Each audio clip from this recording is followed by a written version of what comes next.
লাগবে 100 টাকা এই লাগবে হ্যাঁ 100 টাকা 100 টাকা কি খাইবো বুঝতে পারছেন মানে খাইবো এই বকর সকর সরকারে কি করতে হ্যাঁ এই কবিটা 70 টাকা এই যে দেখেন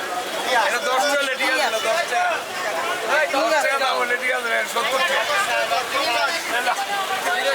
এক সরকার গেছে আরেক সরকার বইছে এই সরকার যদি জিনিসপত্রের দামটা কমাইতো তাও দেশটা ঠিক থাকতো এখন তো দেশের পরিস্থিতি আমি খারাপ হয়ে দেখতেছি সামনে যে আল্লাহ জানে হাসিনার সরকার থাকতে যা দাম ছিল ওই সাথে অনেক ডাবল মূল্য হয়ে গেল কারণটা কি এর কারণে আমরা খুঁজে পাইতেছি না হ্যাঁ কারণ এখন তো দাম কমার কথা কারণ চাঁদাবাজি নেই ট্রাকের মালগুলো রংপুরতে দিনাজপুরতে যে কাঁচামালগুলো আসে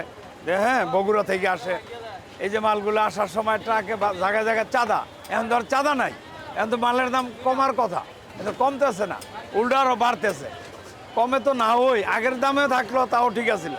কিন্তু এখন ডাবল মূল্য দিয়ে নিতে আছে একটা লাউ যে 20 টাকা দাম আছে লাউটা ও বর্তমান বাজারে কিন্তু 100 টাকা আমি কিনলাম এখন হ্যাঁ লাউ 100 টাকা কফি 70 টাকা করে পিস এক পিস আলু 60 টাকা কেজি তাই না পেঁয়াজ 110 টাকা কেজি এই করে কমাতার বাইরে মানুষে আর পারতেছে না কুলাইতে পারতেছে না এখন যে কী হইব সামনের ভবিষ্যৎ আল্লাহ পাক রব্বুল আলামিন জানে তাই না এখন সামনের ভবিষ্যৎ আমি দেখতেছি অন্ধকার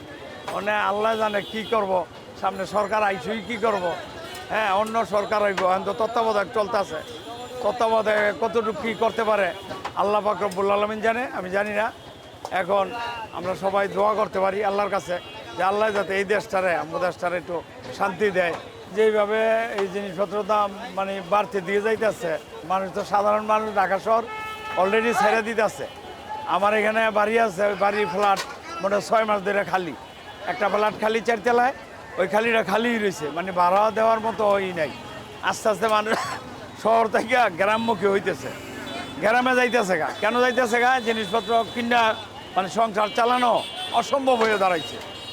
অতিষ্ঠ হয়ে গেছে মানুষ অতিষ্ঠ ভাড়াই দিব না খাওয়ান খোরাক যোগাইব মানে এই নিয়ে খুব সবাই মানে পেরেশানের মধ্যে আছে এইভাবে যদি ভবিষ্যৎ চলতে থাকে তাহলে দেশের অবস্থা ভয়াবহ পরিণত হইব দেশের অবস্থা ভালো থাকবো না হ্যাঁ ভয়াবহ গৃহযুদ্ধর দিকে যাইতেছে দেশের অশান্তি হয়ে যাবে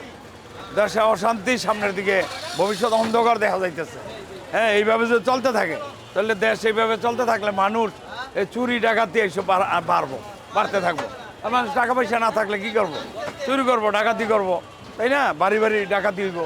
হ্যাঁ এই জন্য ভবিষ্যৎ অন্ধকার আমি দেখতেছি এটার মানে দ্রুত যদি সমাধান না হয় দ্রুত একটা কিছু না হয় তাহলে ভবিষ্যৎ অন্ধকার না গৃহযুদ্ধে গেলে এই সরকারও ঠিকতো না এই সরকার ভাবতেই থাকতো না বলে হ্যাঁও নাই হাসিনা তো বলাই গেছে এই সরকারও যাইব বলে কারণ দেশ কন্ট্রোল না করতে তাহলে কী করবো দেশ যদি কন্ট্রোল না করতে পারে তো কী করবো এই সরকারও ঠিকতো না যে দেশ এখন সব কিছু বাদ দিয়া জিনিসপত্র করার ক্ষমতার মধ্যে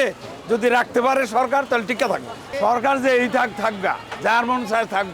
সরকার কিন্তু জিনিসপত্রের দাম কমলে মানুষে খুশি সারা দেশের মানুষ খুশি আল্লাহ জানে কী হয় সামনে ভবিষ্যৎ আমি জানি না আমি যাই গিয়ে মক্কা মদিনা আমার 15 বার আল্লাহ হজ করাইছে 15 বার আল্লাহ হজ করাইছে আমি সামনেও যাবো হজে এবং সৌদি হয়তো সিস্টেম থাকলে আমি থেকে যাবো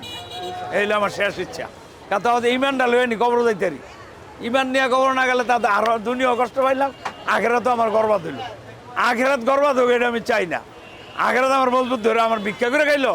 কিন্তু আখেরাত ধরে রাখতে হইব আখেরাত যে টিকলো ওই সাকসেসফুল লাইফ চিরস্থায়ী পার্মানেন্ট সুখ পাইব সে দুনিয়ার সুখ না দুঃখ না যেহেতু এটা স্থায়ী না নাই আইন মানুষ আজকে আমার অনেক কয়েকজনে ফোন করে বললো বিভিন্ন থানায় তো তারাকে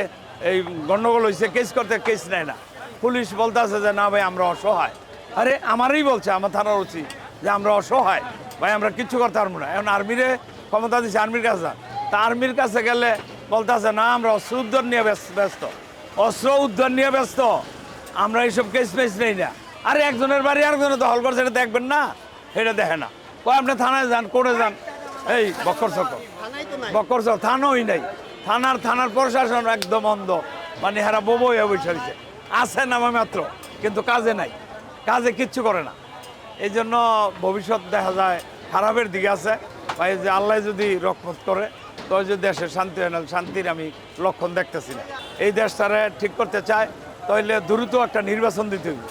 দ্রুত নির্বাচন দিয়ে একটা গণতান্ত্রিক সরকারের হাতে যদি দেশটা তুলে দেয়, তবে যদি কিছু একটা বা দেশ ঠিকমতো পরিচালনা করার জন্য হইতে পারে। কিন্তু যদি